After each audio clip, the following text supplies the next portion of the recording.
Mas eu tenho aqui um livro, que é de um engenheiro eletrônico, mas que se eu não vos dissesse que esse livro é do engenheiro eletrônico, vocês pensariam que é um livro de um psicólogo.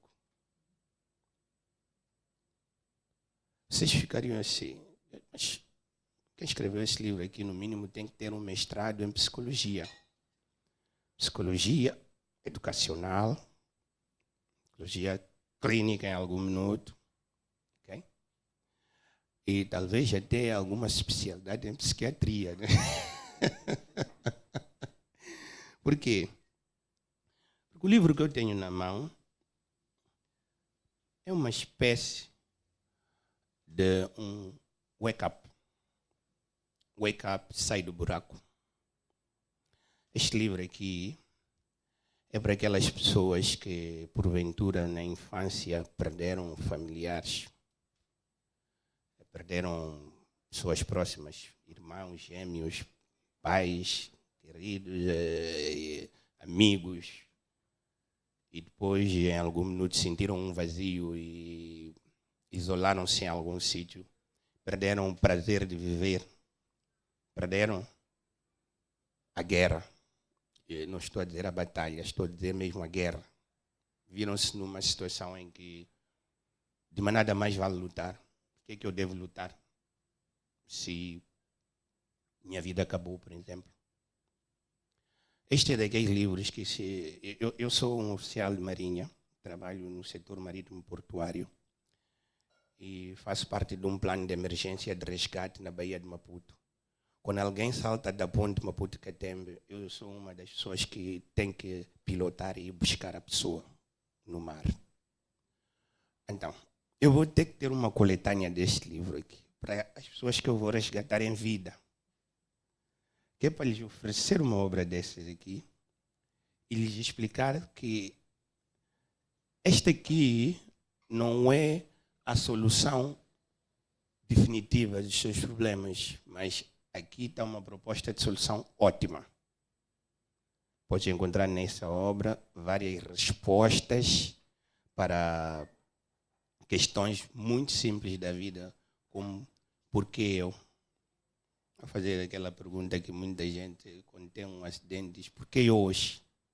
Por que agora? Por que aconteceu isso comigo? Mas no decorrer deste livro, vão-se aperceber que nada é por acaso. Muitas das coisas que nos acontecem são reflexos das decisões que nós tomamos. Eu vou dar um exemplo que as mulheres vão concordar, os homens vão dizer: não, não é bem assim, mas eu vou dar. Muitas vezes, alguém nos liga na sexta-feira, cônjuge: senhor, volta. E ele diz: não, é o Tomás, sabes que o Tomás estava na França e acaba de chegar, só fica 5 dias. Volta. Estamos aqui, cardápio. Depois a pessoa liga a segunda vez, volta. Estamos no café Cássia, estamos quase. E depois, quando são 2 da manhã, a pessoa liga para casa a dizer: eu preciso de ajuda. Mas está a ligar para a mesma pessoa que lhe ligou às 17 a pedir que voltasse para casa. Então, aí não há espaço para culpar muito o diabo, porque o diabo às vezes até te esconde e encolhe e diz: não, dessa vez não fui eu. Isto aqui estava quieto, até porque não estava contigo, estava com o Austin. Okay? E a gente fica a pensar que é azar, mas não é azar. Pessoas como eu, como o Tomás, quero eu acreditar, que dedicamos-nos muito à leitura e investigação científica, uma investigação também social. Muitas vezes duvidamos de algumas atitudes que nós tomamos tenham a chancelaria do diabo. Muitas atitudes é nossa chancelaria, mas com a advocacia lá do diabo. Então, há respostas aqui neste livro. Ele fala de comportamentos, uma palavra que a doutora disse, atitudes, mas ele não se limita por aí. Ele apresenta um método que adapta. Neste método adapta, eu não me dei o trabalho de decorar, porque também nunca gostei de decorar nada. Eu tenho que saber onde as coisas estão. essa técnica do ADAPT que é apresentada aqui, neste desenho que estão a ver aqui, pois dentro do livro ele é explicado. Tem a ver com o tal ADAPT que está aqui explicado, tem a ver com a capacidade de análise, a aceitação do problema ou da situação, que pode não ser problema também, e a capacidade de decisão, tomar uma decisão e depois aplicar essa ação, ok? E depois proteção e no final o T é de tomar o controle da situação. É uma técnica, é uma técnica. Às vezes estás a discutir e não das conta, estás a discutir com a tua segunda namorada. Estão a trocar palavrões. Quer ir para casa, ele não quer. Quer ir para casa, não quer. E depois ela te diz, olha, ou ficas, ou vais-te embora definitivamente. Tens que tomar uma decisão. Vais analisar o que é que perdes, o que é que ganhas. Pois vais andar num universo de variáveis e essas variáveis todas vão te fazer chegar a uma conclusão que é a tal decisão que vais tomar.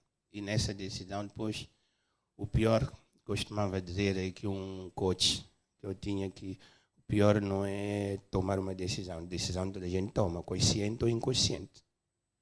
O pior é viver com essa decisão que tomaste. Mas eu queria perguntar ao Álvaro, que eu conheci o engenheiro Tomás Diniz por via do Álvaro Taruma, que já o conheço há uma década e meia. A percepção que tiveste, deixando o fato de conheceres o engenheiro Tomás Diniz e o conheceres bem, que eu sei, a percepção que tiveste quando leste esse livro era mesmo que estavas a ler o livro de um engenheiro? Isso é uma pergunta.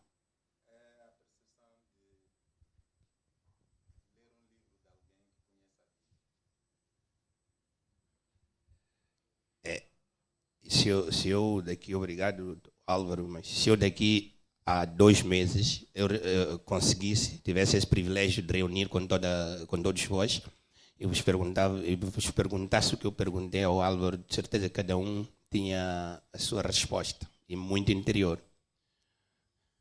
Porque a obra não é linear, não é uma narrativa, começo por dizer também, não é uma prosa, não é um romance, não é um livro de poemas, não é um livro de crônicas, não é uma autobiografia.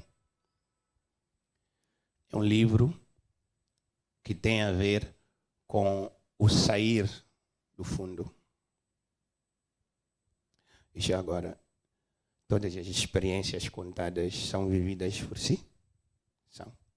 Então, é um livro original, é um título original de Tomás Diniz, mas aviso desde já, não é uma autobiografia. Não está escrito que eu nasci em Xaixai, cresci no bairro 12 e passava os dias no cruzamento e nas cheias de 2000. Não está aqui nada disso. Aqui está aqui uma Bodelene. Falam Xangana vocês? Falam, não é? Eu não sou daqui, eu sou do Niassa. Uma Bodelene está aqui. E agora, como é que eu saio dessa situação? O que é que eu faço? Eu estou com um problema. Muitos jovens, há uma coisa que é abordada aqui muito profunda. Muitos jovens têm problemas de planeamento financeiro. Aliás, estamos dentro de uma magna casa de planeamento, não é?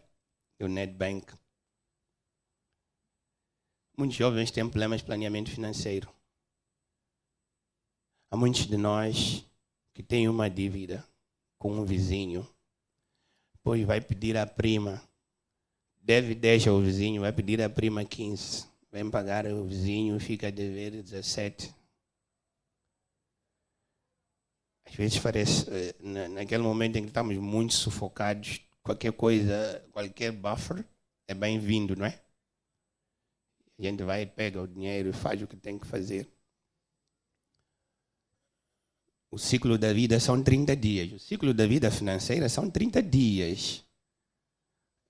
Para nós. Não é para o doutor ali de casaco verde que tem não sei quantos milhões na conta. O ciclo da vida são 365 dias. É curto. Curto prazo.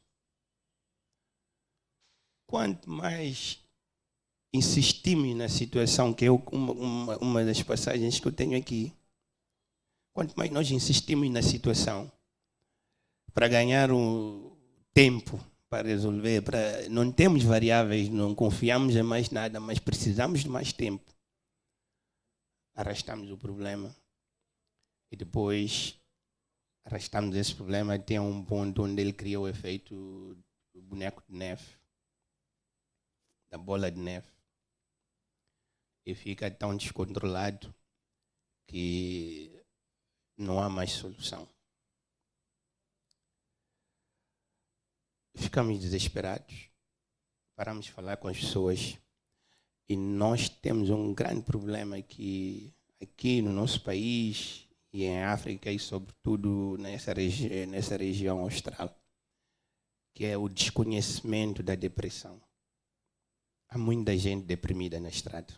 Às vezes nós ouvimos que a fulana atropelou alguém e não conseguimos perceber se a pessoa vinha a 40 por hora, como é que atropelou uma pessoa e ficou nessas condições. Depressão. Há pessoas que atravessam Eduardo Mondlane sem olhar para nenhum lado. Há mães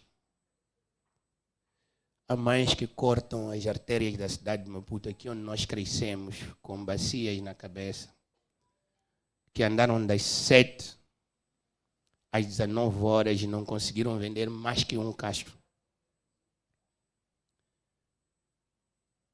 Por isso depois, nós que depois Deus nos deu um racket aí, quando estamos aí para casa, vemos aquelas multidões na paragem e perguntamos, mas o que está a acontecer? Há pessoas que andam, aliás, não há